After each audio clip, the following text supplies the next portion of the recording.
Conspiracy theories have been part of human culture for centuries. They often captivate society's imaginations and fuel such beliefs. Number 10. The non-profit British social science organization, known as the Tavistock Institute of Human Relations, is shrouded in mystery and the topic of some outrageous conspiracy theories. The secrecy and mystery surrounding the institute has captivated researchers, scholars, curious citizens, and conspiracy-forming individuals. Aside from dealing with some challenging issues for the public's good and providing practical help for those in need, it's also thought to be responsible for social engineering, at least according to theorists.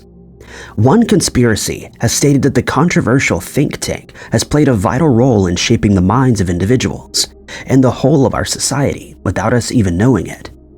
This was a topic discussed by Daniel Estulin in his book Tavistock Institute, Social Engineering the Masses.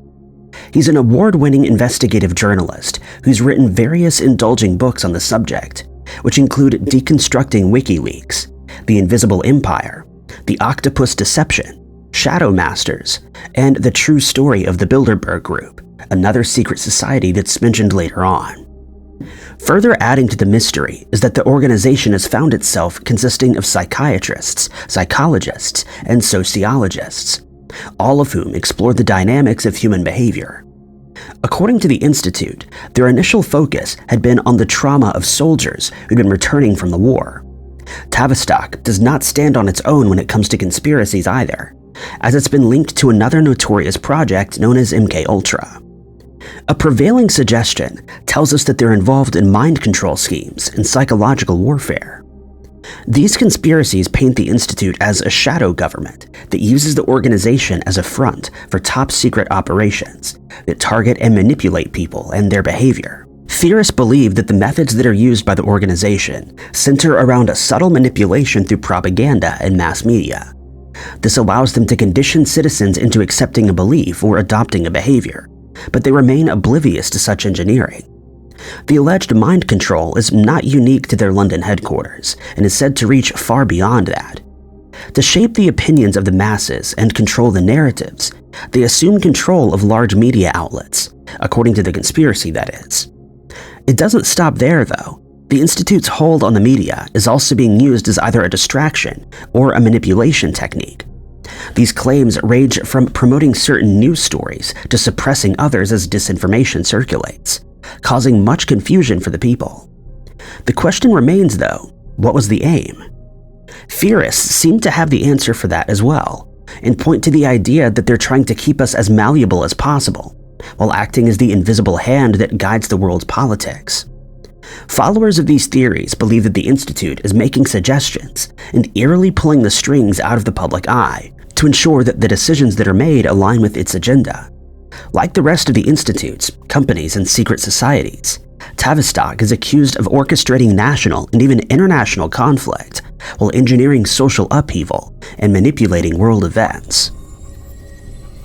Number 9. Who has heard of the Saraso Sea before? This is the question asked by a confused Redditor named Bear Oak on the Mandela Effect subreddit. He explained that he was clued up with geography, would watch the weather forecasts, and knew a fair amount about maps. But strangely, he'd never noticed and never heard of the Saraso Sea before that day. At the same time, some had denied that this even fell into the Mandela Effect category. And one person who'd been obsessed with the Bermuda Triangle since childhood had also never heard of it before that day. The sea only adds to the Bermuda Triangle's mystery because it can be found on the western part of the Saraso. Another Redditor, a big conspiracy theorist who studied the Bermuda Triangle and its connection to alien life, had also never heard of it. This presents us with the conspiracy associated with the sea, and there are a few. The fact that it may or may not be a Mandela Effect only came into existence about 7 years ago on the Reddit platform. Another strange event related to the Saraso is the seaweed from which it gets its name, sargassum. This enigmatic seaweed chokes the water and floats about on its surface. After some time, it'll find its way to land, bringing havoc along with it. It was found that when the sun bakes this oceanic plant, it releases some toxic hydrogen sulfide and ammonia fumes. Theorists have named it one of the most haunted seas on the planet, since locals have reported phantom ships sailing by, possibly one of the many vessels to meet their demise in an effort carried out by the Bermuda Triangle. The theory that this sea and the mysterious vortex are responsible for disappearing ships and planes is only partially true, and it wasn't even featured in the top 10 most dangerous shipping waters. What makes the Mandela effect theory more prevalent is the fact that this sea is the one that's connected with the myth about Atlantis, which means that more people should have known about it. Interestingly, it's the breeding area for the elusive European eels, which no humans have observed spawning in nature. The calmness, along with its close proximity to Bermuda, only shrouds Sargasso in more mystery, while also subjecting it to conspiracy theories. Rosalie, a French merchant ship, had been sailing through the sea when she suddenly vanished, leaving no clues as she disappeared. She was found not long after with her sail being unmanned. A similar incident occurred some years later with the Connemara 4 yacht, which had disappeared into thin air once it sailed over the calm water of the Sargasso. During the 60s and 80s, more vessels were being found drifting on the peaceful blue that was littered with seaweed. These events would go unsolved until a theory was brought about by Professor Richard Sylvester at the University of Western Australia. His suggestion would steer away from the paranormal conspiracies and the notorious Bermuda Triangle. Instead, he pointed to the seaweed accumulation that centers in the middle of the Sargasso. It's here where a powerful yet relatively slow current circulates, forming a whirlpool that's theorized to extend deep into the ocean. Sylvester thinks that smaller whirlpools are also being generated and are traveling to Bermuda. According to him, these smaller vortexes are strong enough to rotate a ship or even drag a vessel inside. They can also create mini cyclones that steer aircraft into the ocean's depths. This conclusion is based entirely on a mere theory and cannot be accepted as an answer to any of the mysteries or rumors about the sea within a sea. Number 8. Shadows of Power, The Council on Foreign Relations and the American Decline by James Perloff, and The Illuminati and the Council on Foreign Relations by Morgan Fagan are only 2 books related to the conspiracy theories surrounding the CFR. It's said to be one of the oldest, but also one of the most influential American-based think tanks, after its formation in 1921. The main focus, quite obviously, is anything that is foreign-related. As the books may have hinted, the CFR has long been the center of conspiracy theories relating to the Illuminati, Freemasonry, the New World Order, shadow governing, and the North American Union. Unsurprisingly, it's also been linked with similar elite organizations, composed of high-ranking officials, including the Bilderberg Group and the Trilateral Commission. Carl Quigley has also used this organization as the center of his many conspiracies, which include that it's part of a secret Anglo-American elite society that once ruled the world. While the group is so incredibly secretive, this theorist was able to track down every meticulous detail of their history. Another conspiracy suggested that the John Birch Society, an extremist and isolated organization, is peddling the Council on Foreign Relations. Quigley is very well known in the conspiracy theory community, especially those who follow the one world government suggestion and the CFR's role in it. A writing called Tragedy and Hope by the theorist detailed that the Anglo-American elite secretly plotted to set policies for both the US and UK through a roundtable group. Of course, that group was the CFR and was somehow connected with the JP Morgan banking cluster. Quigley is the base of most of the theories that have come about and argued that before 1950, the Republican and Democratic parties were under the control of the International Anglophile Network, which is a system that shaped the elections. In a 30-page report, the theorist went on to say that the JP Morgan group was funding communists and other groups, but little did he know that he too would become the subject of a conspiracy. Sometime later, this report was incorporated into a book called The Naked Capitalist, written by Cleon Skousen, another conspiracy theorist. He claimed that Quigley was an Anglo-American insider who revealed his support of communist subversion. The short story was placed in the Congressional Record and took a controversial place with the Brigham Young University and the Mormon Church. The controversy was that the author's interpretations were twisted and erroneous. Theorists began to attack Quigley for his approval of the elite's goals, but they also used the information that he provided as evidence to support their views. He'd thought that the influence of the elites had fallen away after the Second World War, and that in 1965, the issue had been that there was no responsible elite in charge. He's often spoken about an accompaniment with the writings of the Anglo-American establishment or the influence on Clinton. Regarding the shadow government conspiracy theory, theorists believe that the ones who are in control of the strings are not being concealed at all. They believe that the strings are being pulled by the intelligentsia of the CFR, whose aims, according to the theory, are to establish a unified government or possibly a new world order.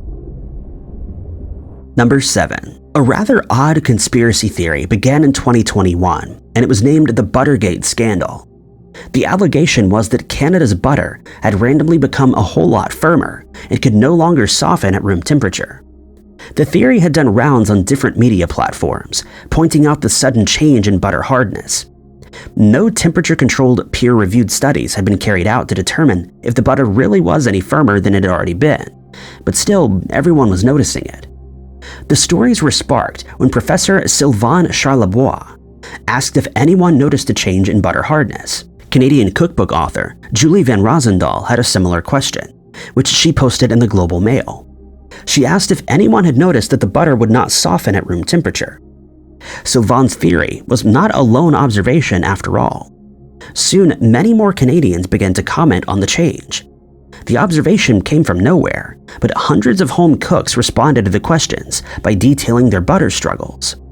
Chefs, food experts, and hawk-eyed bakers were all stuck at home during 2021, and they began to notice the changes, fueling the conspiracy of the changing consistency of the butter, which also seemed to be melting slower. It became harder to melt and even harder to spread, even if it was left out of the fridge. The food researcher theorized a possible answer for this strange event, and some food experts would support his answer. His suggestion was that the farmers were using palm fat and cow feed, but the dairy industry denied the allegation.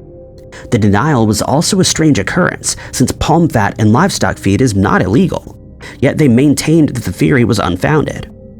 The increase in palm fat was due to an increase in supply and demand. Charlebois explained that using palm oil in the livestock's food is a quick and easy way to increase the butter fat present in milk. After a couple of months of investigating the different textures, the signs did point to an increase in palmitic acid. During the last 2 years, there's been an increase in palmitic acid on dairy farms around the world because of a butterfat shortage that began in 2021. Due to this shortage, the farmers were pressured to meet the butterfat demand.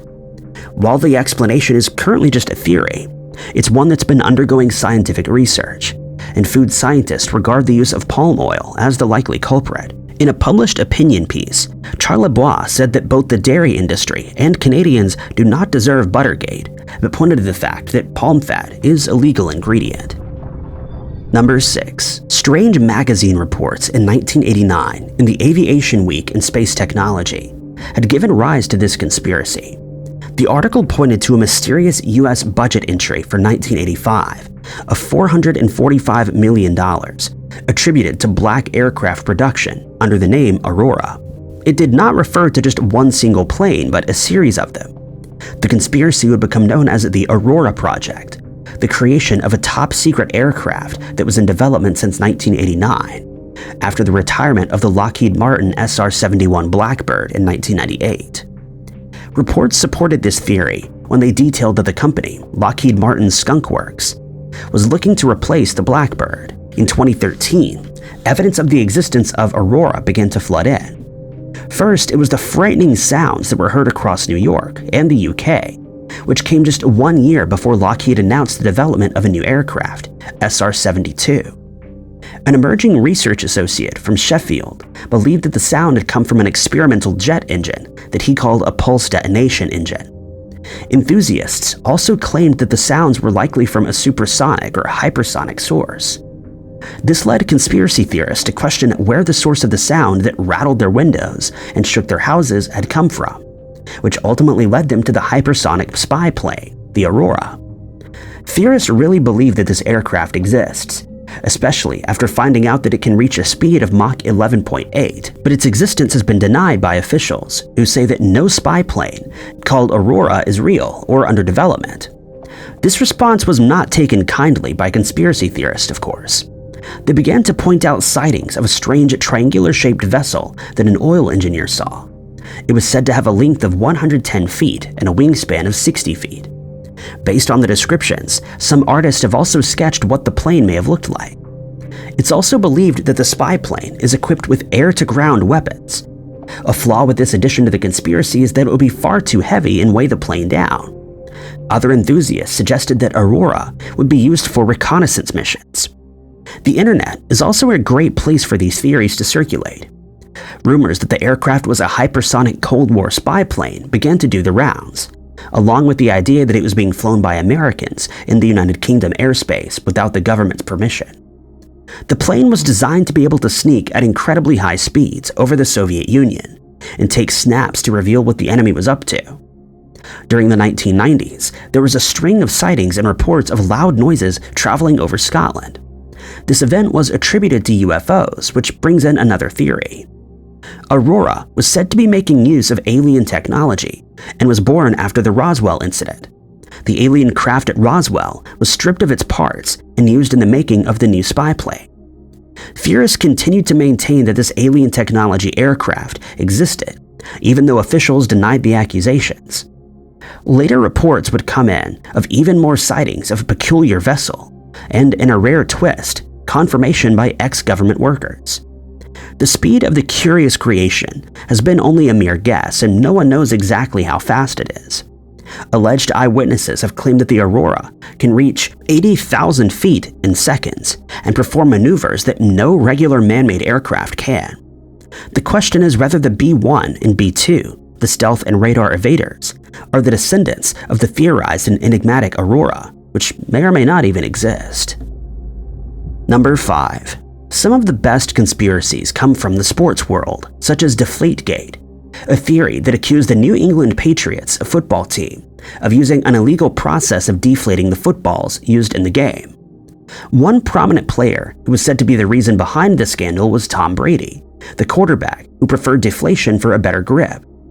For a bit of background on the scandal, before we dive into the conspiracy theories surrounding it, an unprecedented inflation check was called at halftime during the 2014 AFC Championship game, which was a 45-7 defeat of the Indianapolis Colts.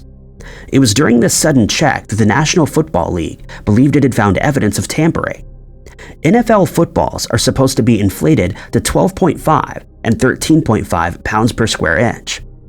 According to Ian Rappaport, 11 of the 12 balls were all found to be just beneath the minimum requirement, with the last one being 2 pounds per square inch deflated.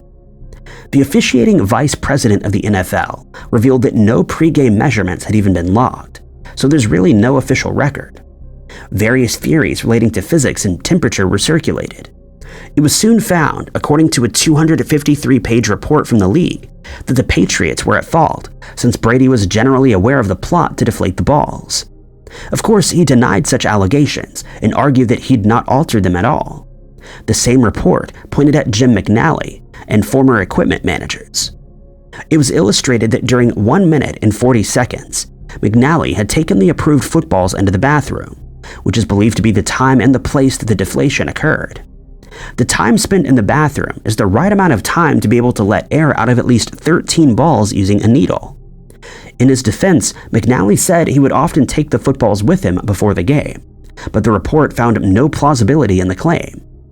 Text messages also came about between the two managers, and he referred to himself as the deflator. But both of them denied any wrongdoing during the interviews with attorney Ted Wells. The text message was merely passed off as an attempt at humor because of the large media coverage that the Deflategate scandal was getting. One conspiracy blamed the Colts. Followers of this one believed that they'd framed the Patriots, and it was all carried out with the Colts linebacker DeQuell Jackson intercepted Brady's pass. He handed the ball off to a locker room attendant, who then intentionally deflated it. This theory was supported by the fact that the broadcast had cut to a commercial just as the linebacker had run to the sidelines to dump the ball. After that, it was unaccounted for. Jackson later said that he'd given the ball to an attendant so that it could be kept as a souvenir. The motive for this case was that it was a scheme hatched by the Indianapolis general manager, Ryan Grigson. who had suspiciously been the first one to report concerns about air pressure. But what would Grigson's motive be? It turned out that he was holding a grudge against the opposing team, since he'd worked in the scouting department for the St. Louis Rams, which had been upset by the Patriots back in 2001. Another conspiracy theory argued that Mike Kinsel, a former New York Jets executive and the NFL's vice president, had tampered with the investigation in an attempt to tarnish the rival team. There is a twist or two, though. It was he who was in charge of regulating the air pressures of the footballs used in the game, and he'd also been the one to intervene and inspect them personally once the complaint had been logged. This was supposed to be the job of the referee, not the vice president. And the third, but probably not final theory, is that the team had deflated the balls themselves as a distraction from even more nefarious behavior, like the illegal mid-signing of LeGarrette Blount, whose mid-season move from the Pittsburgh Steelers to the Patriots seemed rather suspicious. All that remains is what the verdict was. According to the reports, there is no circumstantial evidence that connected Brady to the act against the NFL rules, but theorists still hold him as the orchestrator of it. Suspiciously, before the investigation was carried out, the quarterback destroyed his cell phone. The NFL would spend $22 million in investigation, litigation, and discipline for the next 2 years. Brady was suspended for 4 games, and the team would be fined a hefty $1 million and forfeited 2 draft selections the following year. Number 4. Yet another elite-run and Illuminati-linked organization is the Trilateral Commission, founded by the American banker David Rockefeller in 1973.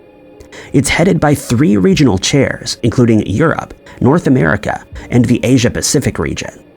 An annual meeting is held and rotates between 3 meeting places. While it's a rather secretive organization, it's known that it considers reports and debate strategy. Headquarters can be found in Paris, Tokyo, and Washington, D.C. Theorists have often connected them to the Bilderberg Group and the Council of Foreign Relations, all of which are considered part of the elites who shadow govern the world. Conspiracy theorists have also linked them to the Freemasons and the Illuminati, but there are other theories that one can subscribe to. One of them was the allegation by Lyndon LaRouche, a political candidate who thinks that the society is behind the international trade of narcotics, and another is that they're plotting to raise American taxes and siphon the money overseas. Evangelist Pat Robertson holds the theory of Freemasonry, but also links it to the occult and an entity that sprung from the depths of pure evil. Members of the organization, of course, deny these allegations and maintain that they're nothing more than a group that discusses world affairs. They seek to promote international cooperation and are involved in nothing sinister. This is not according to Pat Robertson's book called The New World Order, where he speaks of a single thread that runs from the White House to the State Department, then to the Council of Foreign Relations before reaching the Trilateral Commission, then through to the secret societies before it settles at what he refers to as extreme New Agers. Robertson also believes that there must be a world government, court, police force, bank, currency, and world elite running it all. Jim Tucker, like Robertson, also challenges the cover story and points to the encouragement of international cooperation. According to him, the members of the group are different from the types to meet up for innocuous conversations, and he views the Trilateralists, Bilderbergers, and the Council on Foreign Relations as a single elite system of globalists. It's widely believed that the Commission is plotting a one-world government, but it doesn't end there.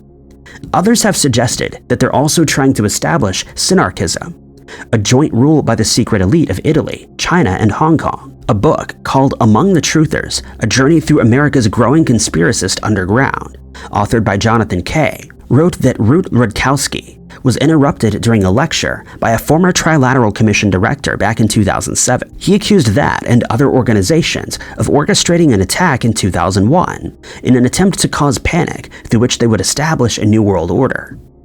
The theory is that they're trying to establish such a thing through global government's promotion and diminishing national sovereignty. Trilateral has been accused of shadow governing with other elite groups, or is viewed as a mere tool for the elite to establish global control and manipulate the political and economic systems.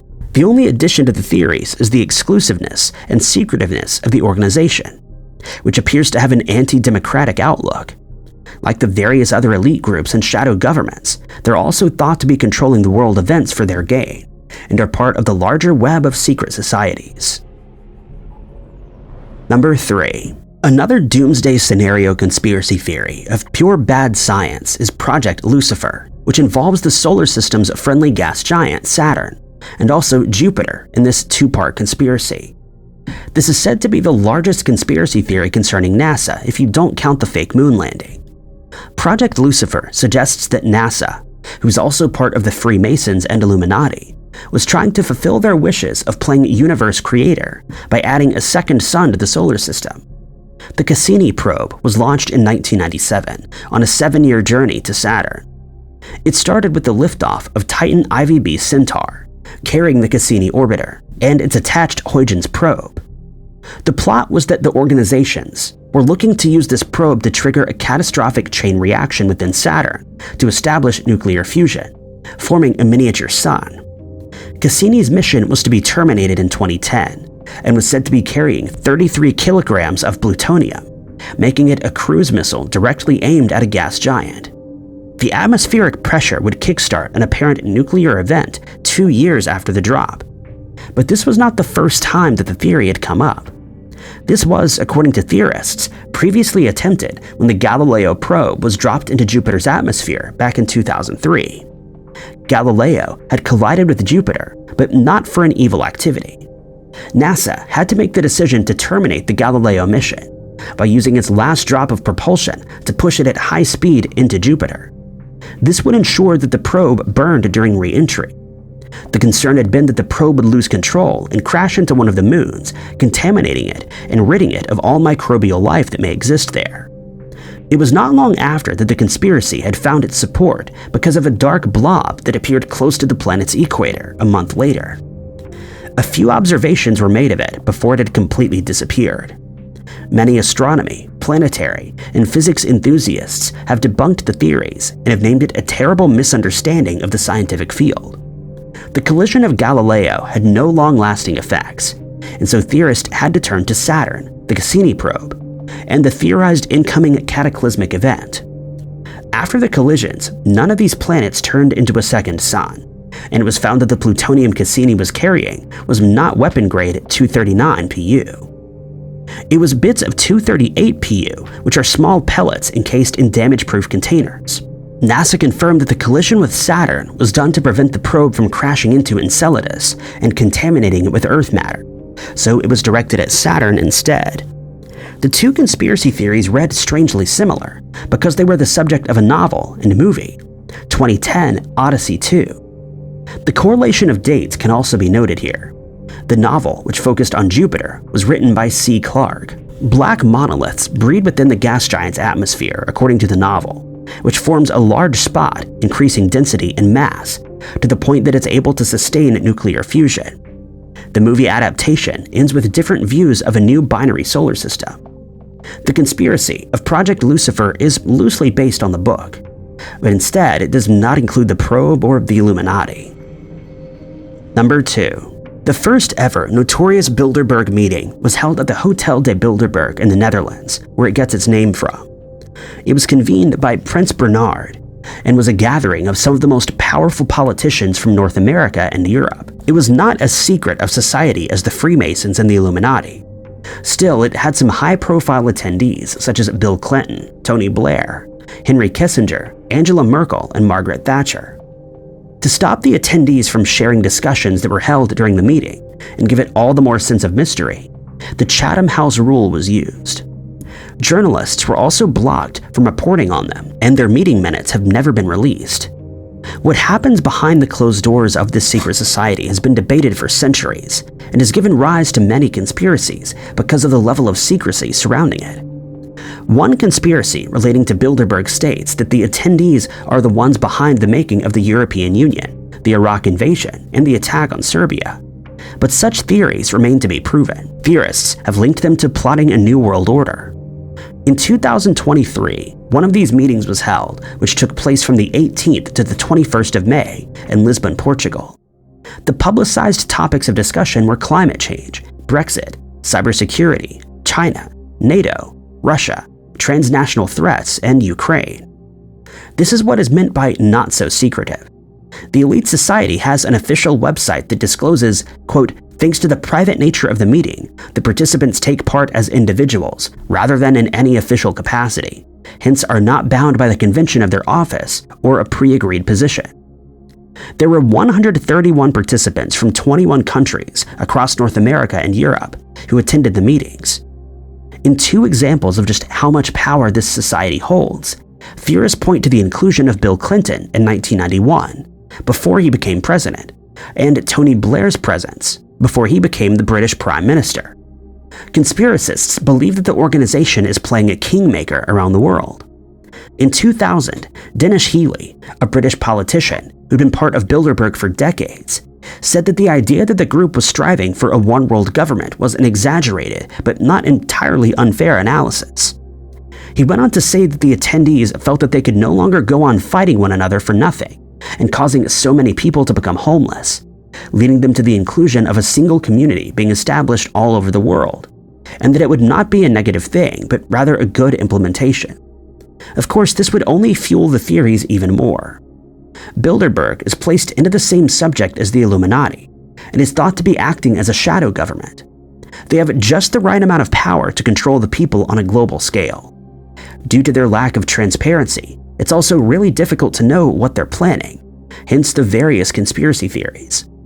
The organization of elite politicians, business leaders, academics, and financiers has definitely attracted a whole lot of suspicion, especially over the past half-century. Theorists confidently assert that the members are establishing a new world order, global domination, or a one-government society, which has slightly been confirmed. It's also believed that they have an agenda to impose a pan-global fascism or even a totalitarian Marxism outlook. Number 1. Richard Charles Hogland is a rather prominent conspiracy theorist and the author of many conspiracies related to NASA, alien civilizations living on the Moon, and the Martians on Mars. He's also a radio personality with a website on which various images from space probes supposedly reveal evidence of extraterrestrial life forms.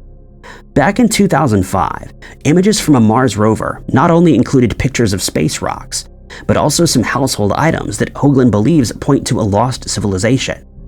The items were a bowl, stove, and strangely a piston. He would later say that they were not implying that these objects were really there, but when one looks at them, one notices that they have remarkable symmetry. The distinction had not been made on the images, which have a range of captions including, quote, "a collection of mechanical bits," or, quote, "an unmistakable machine fitting." He also said that he suggests that NASA do a close-up inspection and study of the objects, which they flat out ignored. Another conspiracy, also fueled by Hogland, involved a picture taken by the Lunar Orbiter in 1967, showing a mile-high spire jutting from the lunar surface.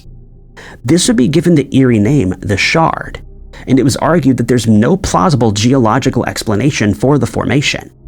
It would therefore be artificially made by aliens, of course. The image in question shows the registration mark of the orbiter's camera, and just below that was the infamous Shard.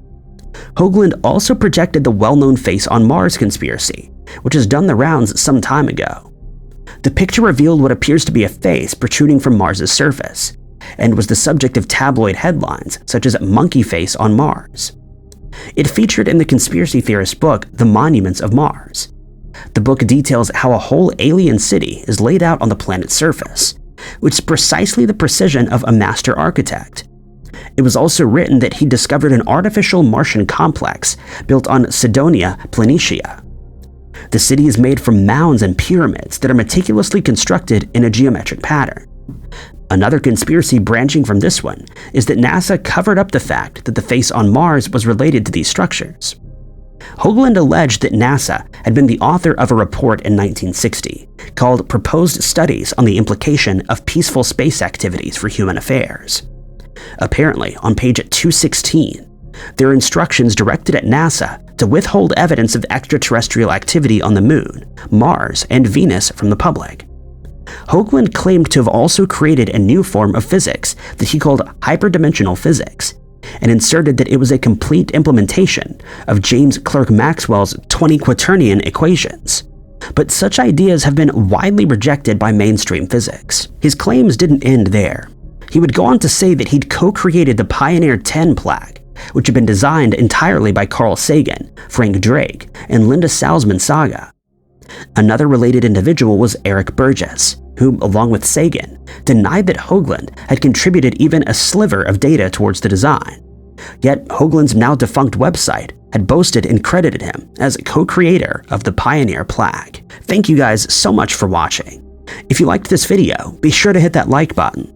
Also, don't forget to subscribe and click that notification bell to keep up to date with all of our future uploads. But my name is Ty Knotts, and I'll catch you guys in the next video.